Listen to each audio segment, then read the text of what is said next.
सबसे छोटा टापू है जी है ब्रह्मपुत्र रिवर। ब्रह्मपुत्र नद है।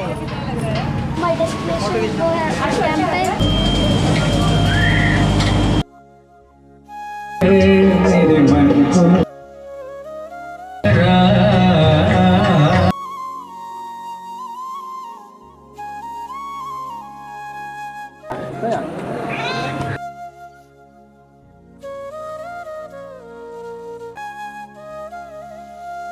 नमस्कार दोस्तों, द फैमिली ब्लॉग में आपका एक बार फिर से स्वागत है। इस समय हम आए हुए हैं ब्रह्मपुत्र नदी पर फेरी राइड का टिकट लेने के लिए, जिसका टिकट प्राइस है 20 रुपीज़ पर हेड। यही फेरी राइड हमें पहुंचाएगी उमानंद टेम्पल तक।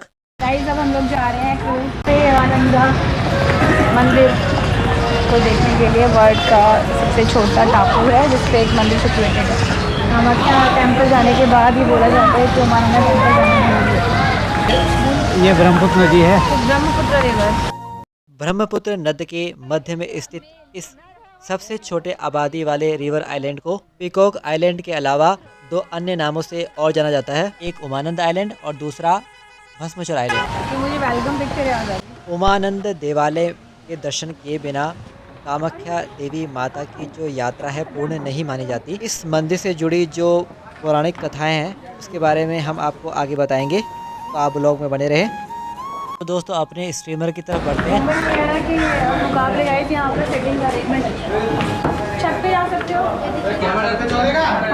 ऊपर से ज़्यादा अच्छा व्यू आएगा, तो चलते हैं डेक की तरफ। चलेगा।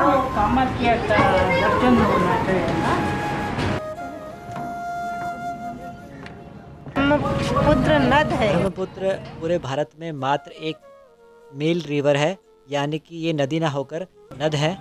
सीढ़ी बनाने वाले को मानना पड़ेगा। सृष्टि निर्माता ब्रह्मा के मानस पुत्र होने के कारण इन्हें नदी ना कहकर नद कहा जाता है। अब आपको ऊपर से पूरा व्यू दिखाते हैं ब्रह्मपुत्र नद का।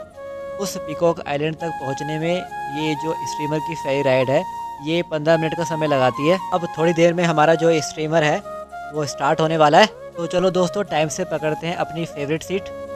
So guys, अब हम हैं ब्रह्मपुत्र रिवर पे क्रूज पे। अब हम जाएंगे माय डेस्टिनेशन वो है टेम्पल। डिफरेंट है। हम लोग ने मुंबई वगैरह जो भी हमने अभी तक शिफ्ट करे हैं उसमें ऐसे छत पे बैठने की व्यवस्था नहीं थी। इसमें सिटिंग है ऊपर के लिए भी और एक बगल में और है। हमारा बगल वाला स्ट्रीमर अब आगे बढ़ने लगा है और उसी के पीछे हमारा भी स्ट्रीमर चलेगा।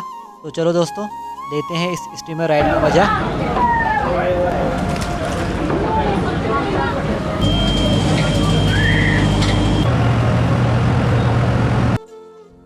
नदी के बीचों बीच इस सुहावने सफर की शुरुआत करते हैं एक मधुर आवाज के साथ। चलने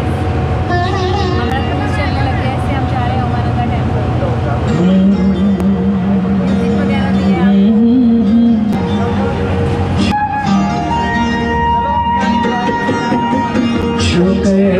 मेरे मन को तूने क्या इशारा बदला ये मौसम लग प्यारा जग सारा। मेरे मन को तूने क्या इशारा बदला ये मौसम लग प्यारा जग सारा। मेरे मन को तूने क्या इशारा।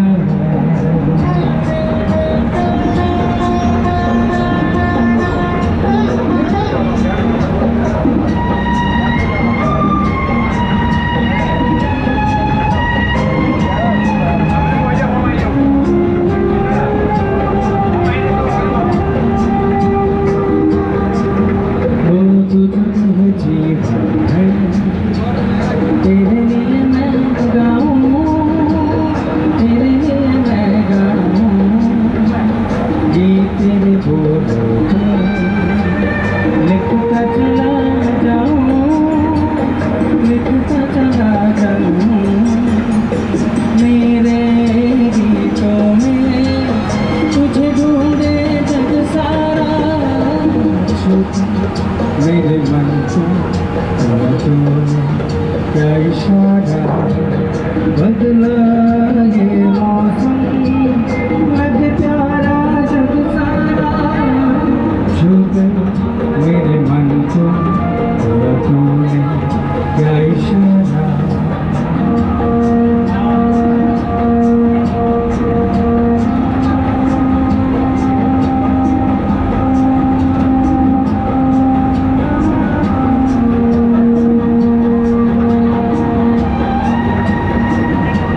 किया तूने क्या इशारा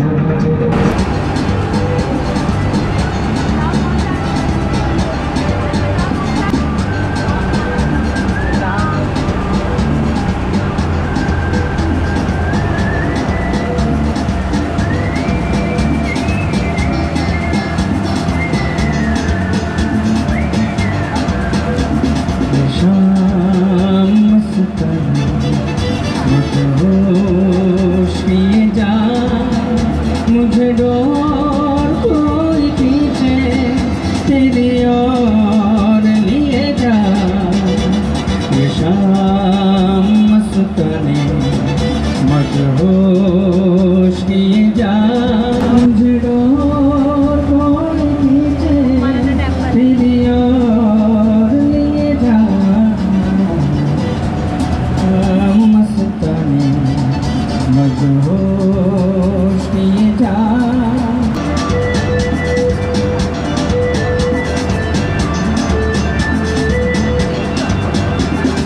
दूर दिन तू मेरे पास आती नहीं होठों पे तेरे कभी प्यास आती नहीं अब दोस्तों हम उमानंद द्वीप पर पहुंच चुके हैं। गोली डालो सब सूखे पंत जो आए तेरा छुआ लागे मेरी सूखी हरिया दिल हूँ करे घबरा इस सिंगर की मधुर आवाज़ के लिए एक लाइक तो बनता है दोस्तों।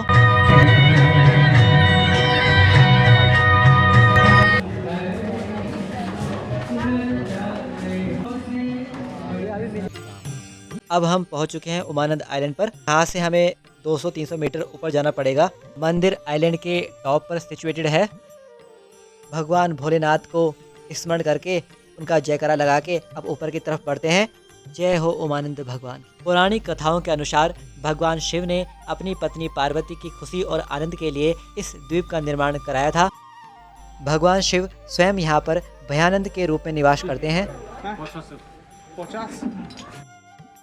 कालिका पुराण की एक पुरानी कथा के अनुसार जब कामदेव ने भगवान शंकर की गहन समाधि में बाधा डाली तो भगवान शंकर ने अपने त्रिनेत्र की अग्नि से उन्हें इसी स्थान पर भस्म कर दिया था। इसलिए इस स्थान को पुराणों में भस्मचल के रूप में भी जाना जाता है। आइलैंड विश्व का सबसे छोटा और सबसे कम आबादी वाला द्वीप है। इस आइलैंड में जो मंदिर के पुजारी हैं और जो यहाँ की मंदिर की साफ़ सफाई करते हैं वो लोग ही रहते हैं। बाकी टूरिस्ट लोग यहाँ पर आते रहते हैं। कामदेव का अमृत शरीर भी भगवान शंकर की त्रिनेत्र की अग्नि से बच नहीं सका, जिसे भगवान शंकर भी पुनः वापस नहीं कर सकते थे। अपनी पति की भस्म को देखकर रति जोर जोर से विलाप करने लगी और भगवान शंकर से अनुरोध करती रही कि वो सात शरीर उनके पति को वापस करे। जब भगवान शंकर ने कहा कि त्रिनेत्र की अग्नि से भस्म हुआ शरीर पुनः वापस नहीं आ सकता, विलाप और आवेश में आकर रति भगवान शंकर से अनुरोध करने लगी कि वो उसे भी भस्म कर दे और अपने पति कामदेव की भस्म को अपने शरीर पर लगाने लगी। रति की यह स्थिति माँ पार्वती से देखी नहीं गई। पार्वती माता ने उपाय बताया कि वो नीलांचल पर्वत पर जाकर तप करे। अब माँ ही इस संकट के समय में उनकी मदद कर सकती है।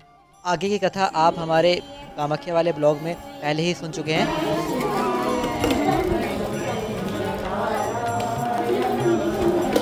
जय हो भयहर्ता भयानंद भगवान। जय माता कामाख्या देवी। अंदर दर्शन में हमारे दर्शन हो गए, बिल्कुल दिया ये शिव भगवान है। हमारे मंदिरों में दर्शन में बहुत अंधेरा था, जाने में थोड़ा सा सोचा बट बहुत शांति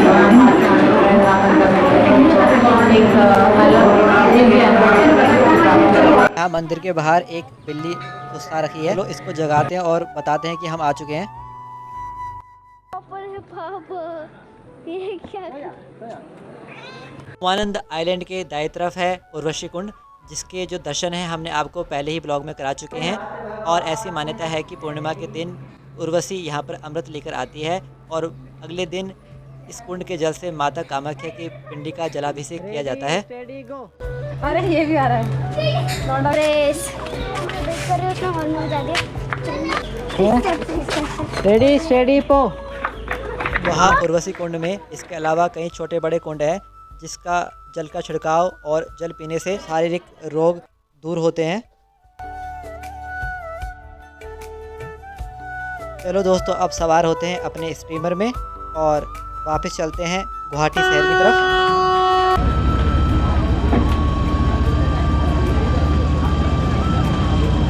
सामने आप लोग उर्वशी कुंड को देख सकते हैं जहाँ पर वो एक पोल सा खड़ा हुआ है।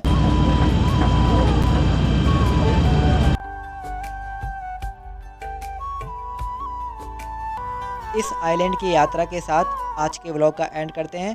फिर मिलेंगे एक नए व्लॉग में और एक्सप्लोर करेंगे गुवाहाटी की कई और नई जगहों को।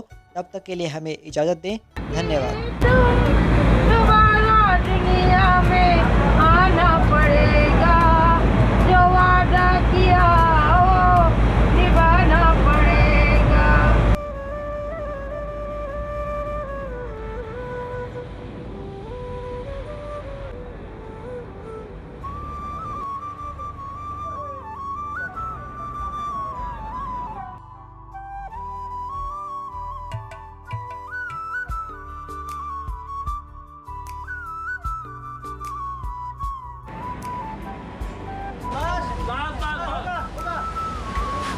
जय जय उमानंद मंदिर और